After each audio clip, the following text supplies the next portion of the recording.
একদিকে তীব্র গরম, তার উপর লোডশেডিং, তাই হাত পাখায় যেন ভরসা। যান্ত্রিক ত্রুটির কারণে কয়েকদিন ধরেই বড়পুকুরিয়া তাপবিদ্যুৎ কেন্দ্রে উৎপাদন বন্ধ। তার প্রভাব পড়েছে রংপুর বিভাগের ৮ জেলায়। বাড়ছে লোডশেডিংয়ের যন্ত্রণা, ঘরে বাইরে স্বস্তি মিলছে না কোথাও। ব্যাহত জীবনযাত্রা। বেশি ভোগান্তিতে দিনাজপুর, নীলফামারী, ঠাকুরগাঁও ও পঞ্চগড়ের মানুষ। বিদ্যুৎ না থাকার কারণে মনে করি যে আমাদের ছেলেমেয়েদের লেখাপড়ার সমস্যা, মানে গরমের কারণে ফ্যান চলতে না পারা বয়স্ক লোকদের সমস্যা। আগে তো এত দেরি করে নেই, ওই এখন কিন্তু দেরি করে। ওই যে আইলে হয়তো মানে কারেন্ট আইলো আসছে দেরি হয়ে যাচ্ছে, একটা মানে কারণ ধরো 2 ঘন্টা 1.5 ঘন্টা নাই কারেন্ট। আগে কিন্তু অত ছিল না, আগে 5 মিনিটের ভেতর চালছিল।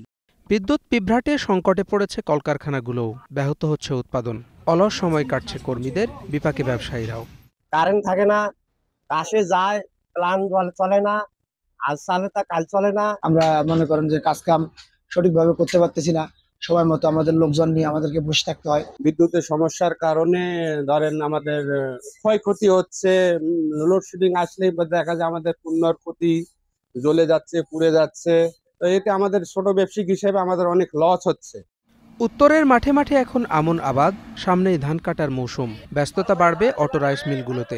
এভাবে লোডশেডিং চলতে থাকলে বড় বিপর্যয়ের শঙ্কা ব্যবসায়ী নেতাদের।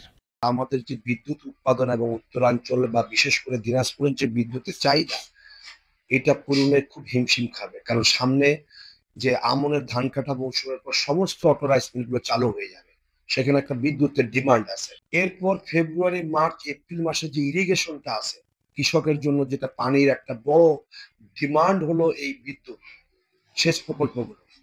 এটাতে যদি বাধাগ্রস্ত হয় তাহলে উৎপাদন খাতে যেমন একটা বিঘ্ন ঘটবে, এবং এই যে অর্থনৈতিক ক্ষতি শিল্পাঞ্চলের ব্যাপারে, আর কৃষকের উৎপাদনের ক্ষতি, যেটা দেশের জন্য কিন্তু ভালো রূপ পাওয়া। বিতরণকারী সংস্থা নেসকোর তথ্য মতে রংপুর অঞ্চলে বিদ্যুতের চাহিদা 1050 মেগাওয়াট, বর্তমানে পাওয়া যাচ্ছে 800 মেগাওয়াট। তাপবিদ্যুৎ কেন্দ্রের কর্মকর্তারা বলছেন, বড়পুকুরিয়ার 2 নম্বর ইউনিট বন্ধ 2020 সাল থেকে। গত বৃহস্পতিবার 3 এবং সবশেষ রোববার 1 নম্বর ইউনিট বন্ধ হয়ে যায় যান্ত্রিক ত্রুটিতে। চেষ্টা চলছে দ্রুত মেরামতের।